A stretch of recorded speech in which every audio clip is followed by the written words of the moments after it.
De acordo com os dados do International Postal Research, os cálculos que prevêem mais de 125 milhões de pessoas na miséria do mundo, enquanto a fortuna de bilionários cresce quase 35%.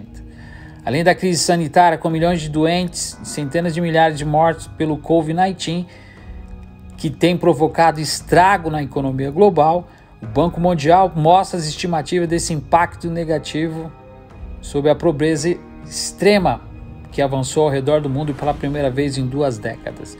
Só no Brasil, mais de 55 milhões abaixo da linha da pobreza e da miséria. O ano passado, cerca de 115 milhões de pessoas estavam sendo empurradas para essa situação. Nesse ano de 2021, nada mais nada menos que 150 milhões de pessoas. Pelo critério do Banco Mundial, a extrema pobreza é caracterizada por uma renda diária até de $2 diário. Essa seria a primeira alta desde 1998, quando a crise financeira asiática provocou um choque na economia global.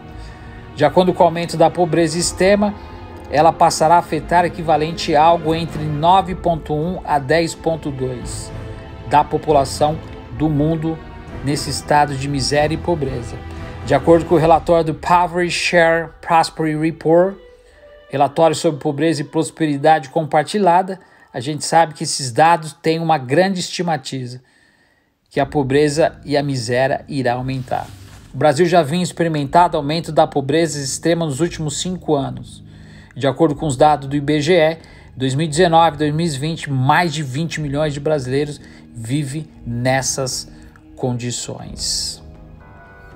Essa é a realidade que nós estamos vivendo. E como nós iremos conseguir virar a mesa? Uma coisa importante que vocês que acompanham a gente, tem que entender é que o imposto sobre grandes fortunas no Brasil ainda não foi implementado. Ou seja, o tributo diminuiria a desigualdade se nós arrecadássemos nada mais nada menos que 300 bilhões de reais por ano. Mesmo com o prestígio do artigo 153 da Constituição Federal de 1988, o Imposto sobre Grandes Fortunas, o GIF, nunca saiu do papel. O motivo dessa discórdia há décadas entre senadores e deputados do Congresso é que o tributo é defendido por economistas progressistas e abominado pelos poderosos. A lei prevê que a cobra de uma alíquota, ou seja, a cobrança de uma alíquota ou um percentual do super rico, poderia trazer uma fração gigantesca de ganho muito relativo para pagar realmente a questões sociais e para a gente virar esse caso, diga-se de passagem. E o Brasil continua sofrendo.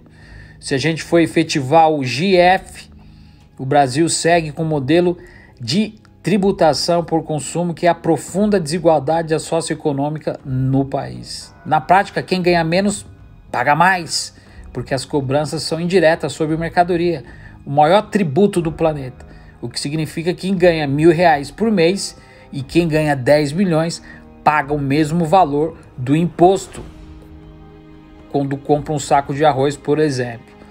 Os bilionários recuperaram-se o tempo recorde na pandemia, a gente sabe, em vez da população. A gente sabe também que a taxa Selic vai subir esse ano e o Banco Central já está preparando uma forma para poder trazer a velha companheira da inflação. Para poder impressionar e inspirar os governantes a aprovarem imposto, mais de 60 organizações criaram uma campanha para cobrar a taxação dos super ricos. A proposta é taxar 0,3% de quem tem mais dinheiro no país. Isso não significa absolutamente nada. De acordo com os nossos cálculos, Paulo Guedes está involucrado. Ele está no meio, ele faz parte, com os ativos todos em companhias offshore, ele faz parte desse sistema. Essa campanha propõe ampliar a isenção de imposto de pessoas com renda líquida próxima a 3 salários mínimos e mais de 10 milhões de trabalhadores brasileiros seriam beneficiados com essa medida. O governo federal arrecadaria nada mais nada menos que 300 bilhões por ano.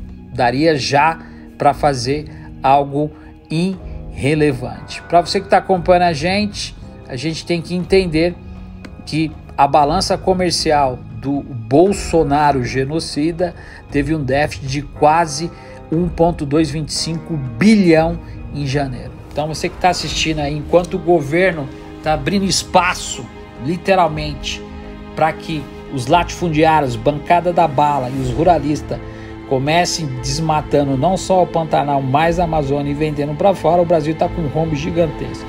O déficit registrado em janeiro foi de 33,2% em comparação ao mês de janeiro do ano passado, 2020. Isso é o capitalismo. Então, o corrente de comércio, ou seja, a corrente do comércio de todo o volume negociado no mês subiu quase 11%,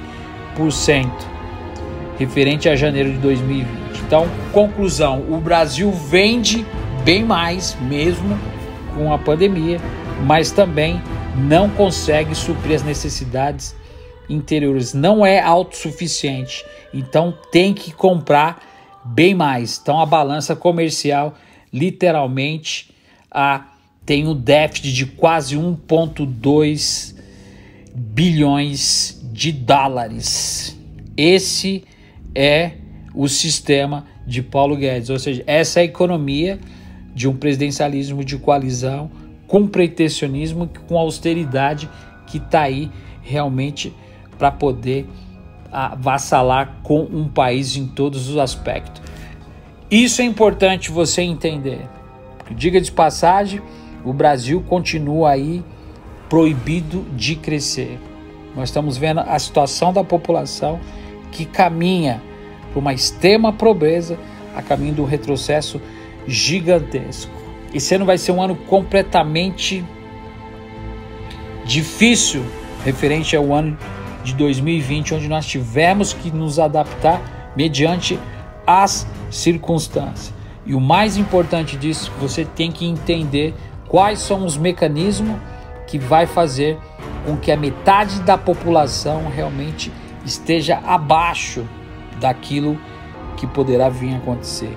A metade da população hoje está ganhando nada mais, nada menos, aqueles que estão com carteira assinada, R$410 por mês.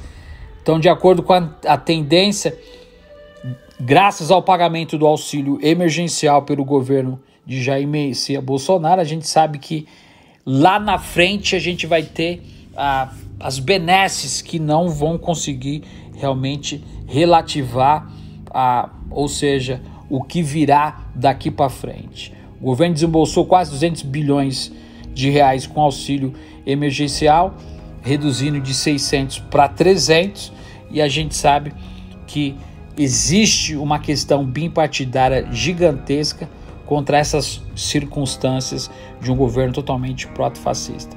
Você que está assistindo aí, lembre-se, enquanto nós não se unirmos, enquanto nós não realmente fizermos o que deve ser feito para reconstruir o Brasil vai caminhar para um retrocesso gigantesco. E se preparem pelas coisas que virão nesse ano. No próximo vídeo a gente vai falar sobre a China e também de ataques nucleares. Fique ligado, participe. Você que não se inscreveu ainda no Patreon, lá você vai ficar sabendo de coisas importantes, de informações de primeiríssima linha. Não perca. Um grande abraço, a gente se vê no próximo vídeo. Robert for International Postal Research. Don't go away. Stick around. A gente se vê no próximo vídeo. Até mais.